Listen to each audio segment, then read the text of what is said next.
3, 2, 1, 0.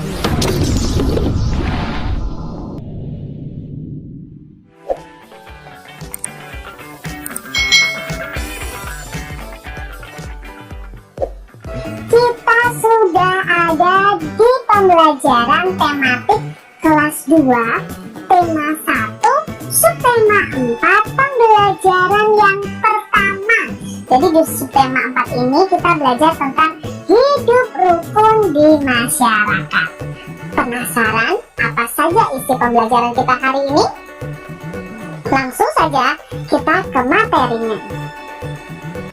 Amati gambar berikut dengan cermat.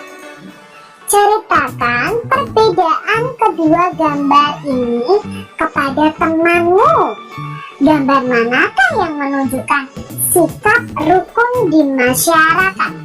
Lihat gambar yang pertama. Di sini gambar lingkungannya sangat kotor. Tidak ada orang yang membersihkannya. Di sini ada gambar masyarakat sedang membersihkan lingkungannya.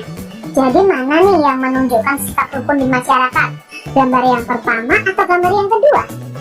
Ya, yang menunjukkan sikap rukun di masyarakat adalah gambar yang kedua, karena mereka bergotong royong membersihkan lingkungan mereka. Apakah masyarakat di sekitar rumah Udin selalu rukun? Beri tanda centang untuk gambar yang menunjukkan sikap rukun di masyarakat. Yang pertama, apakah ini menunjukkan sikap rukun membantu orang yang jatuh dari sepeda? Ya, ini menunjukkan sikap rukun. Gambar yang kedua, kerja bakti. Apakah ini menunjukkan sikap rukun juga di masyarakat? Iya. Gambar yang berikutnya, bermusyawarah. Apakah menunjukkan sikap rukun di masyarakat? Ya, kita beri tanda centang. Lalu gambar yang terakhir, apakah ini menunjukkan sikap rukun?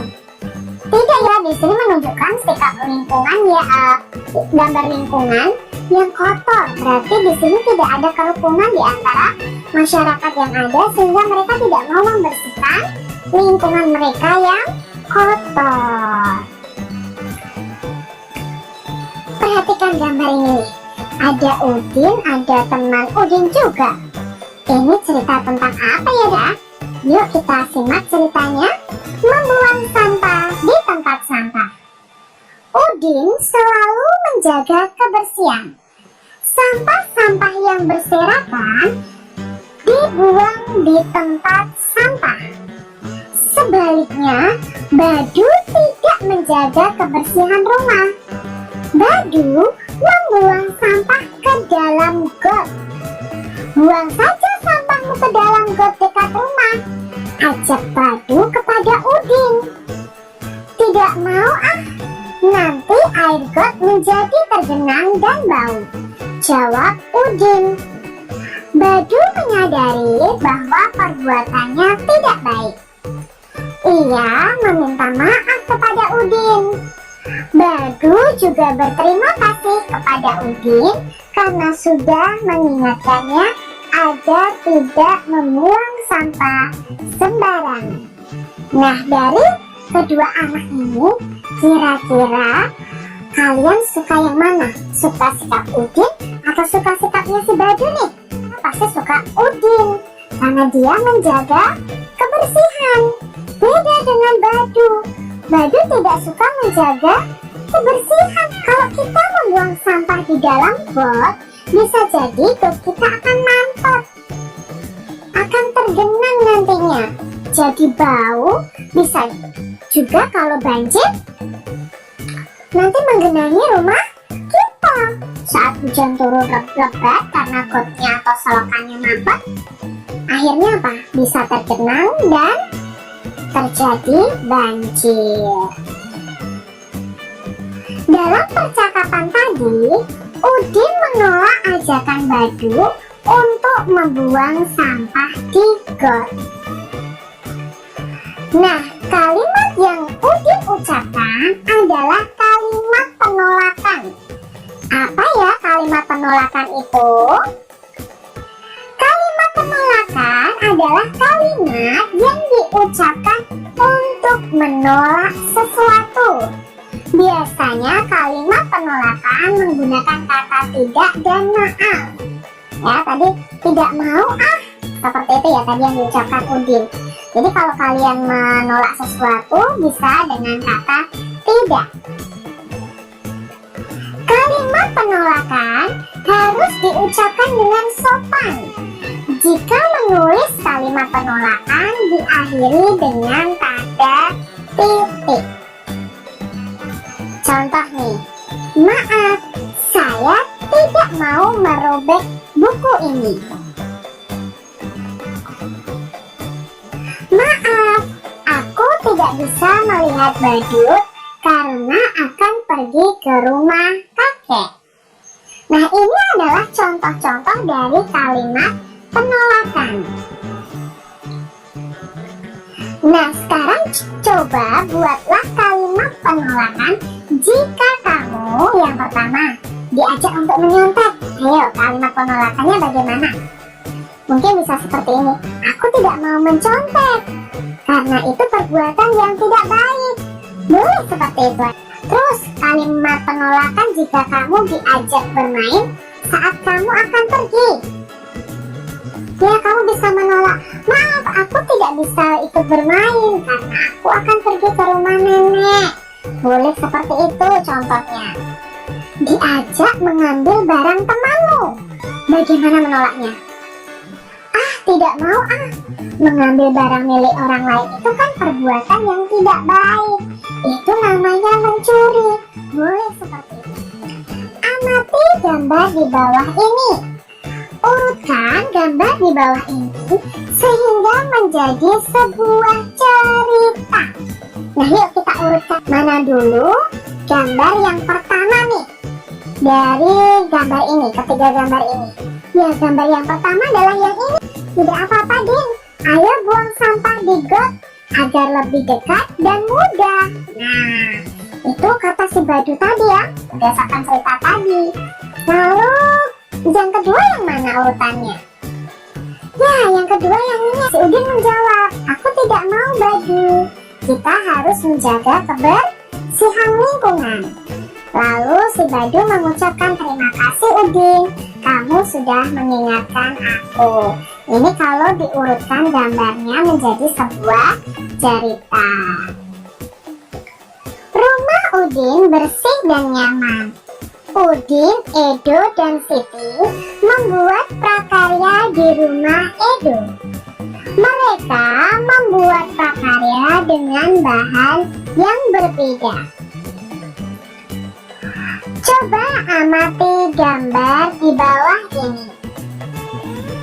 Ini adalah gambar bermacam-macam prakarya. Nah, ini ada gambar yang ditempeli dengan biji-bijian. Di situ kita lihat ada biji kacang hijau, kacang merah, kedelai hitam, ada jagung, ada beras. Nah, ini karya ini disebut dengan kolase. Nah, kolase sendiri adalah karya seni rupa dua dimensi yang menggunakan bahan-bahan dasar bermacam-macam yang ditempelkan pada suatu gambar. Jadi ini awalnya ada gambar, lalu ditempeli dengan biji-bijian yang berbeda-beda sehingga membentuk kolase seperti ini. Nah, kita bandingkan dengan yang ini. Kalau ini hampir sama dengan tadi, ini berbeda. Kalau tadi dengan biji-bijian, itu biji-bijian kan bentuknya tidak beraturan. Kalau yang ini dari potongan-potongan kertas, bisa potongan-potongan keramik, bisa. Nah, karya ini disebut dengan mozaik. Mozaik itu pembuatan karya seni 2 atau 3 dimensi yang menggunakan material atau kepingan-kepingan yang disusun sehingga membentuk suatu gambar. Jadi ini berasal dari kepingan-kepingan atau sobekan-sobekan kertas juga bisa. Nah, itu bedanya kolase dan mozaik. Edo, Udin, dan Siti tadi juga membuat kolase. Nah, ini kolase mereka berbeda-beda. Pasangkan hasil karya dengan bahan dan peralatan yang sesuai. Nah, kita lihat dulu ya. Yang gambar pertama, ini ada biji-bijian, lem, pensil, dan kertas gambar. Nah, karena di sini ada biji-bijian, berarti hasil akhirnya adalah yang ini ya. Yang ikan ini adalah kolase dari biji-bijian. Lalu yang berikutnya, alat dan bahannya ada lem, ada kertas gambar, lalu ini ada pensil, ada pasir, ada kulit kerang. Nah, ini hasil karya yang sesuai adalah yang ini ya. Lalu berikutnya di sini ada gunting, ada potongan daun, ada kertas, ada pensil, ada lem juga untuk menempelkan. Maka hasil karyanya adalah yang ini. Tuliskan alat dan bahan yang digunakan Udin, Edo, dan Siti. Nah, di sini yang buat Udin adalah hasil karya yang ini. Alat dan bahan yang digunakan apa saja? Nah, nanti kalau kalian ingin praktek di rumah, siapkan alat dan bahannya. Ini adalah kertas gambar. Nah, setelah kertas gambar, kalian sediakan pensil untuk menggambar polanya dulu. Lalu kita sediakan lem, daun kering, bisa daun kering ya. Lalu pensil warna untuk mewarnai latarnya, boleh krayon, boleh spidol juga. Ini hasil karya Udin dan alat bahan yang diperlukan. Lalu berikutnya adalah prakaryanya Siti. Prakaryanya Siti ini tadi membutuhkan alat dan bahan seperti ini. Ada kertas gambar, pensil, lem untuk menempelkan, pasir ya, yang digunakan adalah pasir tadi. Lalu kulit kerang, pensil warna, krayon, dan spidol. Lalu yang digunakan Edo. Nah, Edo menggunakan kertas gambar, pensil, lem, pasir, biji-bijian. Itu bijinya seperti biji kacang hijau, kacang merah, beras, kedelai, jagung juga bisa adik-adik. Jadi ini adalah alat dan bahan yang bisa kita gunakan untuk membuat kolase atau mozaik. Tentukan jumlah dan selisih kedua bilangan berikut. Nah, di sini ada dua bilangan, yaitu 356 dan 344. Kita disuruh mencari jumlah dan selisih. Jumlah itu berarti kita menjumlahkannya. Kalau selisih berarti kita mengurangkannya. Yang pertama yang kita kerjakan adalah penjumlahannya dulu. Maka caranya 356 ditambah 344. Kita jumlahkan dulu dari satuannya. 6 ditambah 4 sama dengan 10. Lalu kita tulis angka 0. Kok angka 0 satunya di mana? Satunya kita simpan di depan. Ya, kita tuliskan di angka depannya. Lalu kita jumlahkan. 1 ditambah 5. Ya, 1 ditambah 5, 6. Lalu ditambah 4. Berapa? 6 ditambah 4, 10 juga. Lalu kita tulis angka 0 di sini. Satunya disimpan di atasnya sini. 1 tambah 3, 4. 4 tambah 3, 7. Berarti jawabnya 700 untuk jumlahnya. Lalu kita cari selisihnya. Nah, selisih tadi dikurangi. Berarti 356 dikurangi 344. 6 dikurangi 4 sama dengan, ya, sama dengan 2. 5 dikurangi 4 sama dengan 1. 3 dikurangi 3 sama dengan 0. Apakah perlu kita tulis? Tidak, karena tidak ada lagi angka di depannya. Jadi jawabnya selisihnya adalah 12. punya contoh lagi ya untuk mencari jumlah dan selisih. Sekarang ada angka 508 dan 192. Kita cari dulu jumlahnya. Ya, kalau jumlah berarti ditambahkan. 8 ditambah 2 sama dengan 10. Kita tulis angka 0, lalu satunya kita simpan di sini. 1 tambah 0 sama dengan 1. 1 tambah 9 sama dengan 10 juga. Lalu kita tulis angka 0 di sini, menyimpan angka 1. 1 tambah 5, 6. 6 tambah 1, 7. Berarti jumlahnya adalah 700. Lalu kita cari selisihnya. 508 dikurangi 192. 8 dikurangi 2 ada berapa? Ya, 8 kurangi 2 sama dengan 6. 0 kurangi 9. Ayo, jangan langsung jawab 9 ya. 0 dikurangi 9 itu tidak bisa. Jadi kita pinjam ke angka 5. Angka 5 dipinjam 1, maka sisanya 4. Lalu angka satunya kita taruh di sini nih. Jadi angka 10. 10 dikurangi 9 sama dengan 1. 4 dikurangi 1 sama dengan 3. Jadi selisihnya adalah 316. Nah, demikian tadi pembelajaran 1 yang ada di subtema 4, tema yang pertama.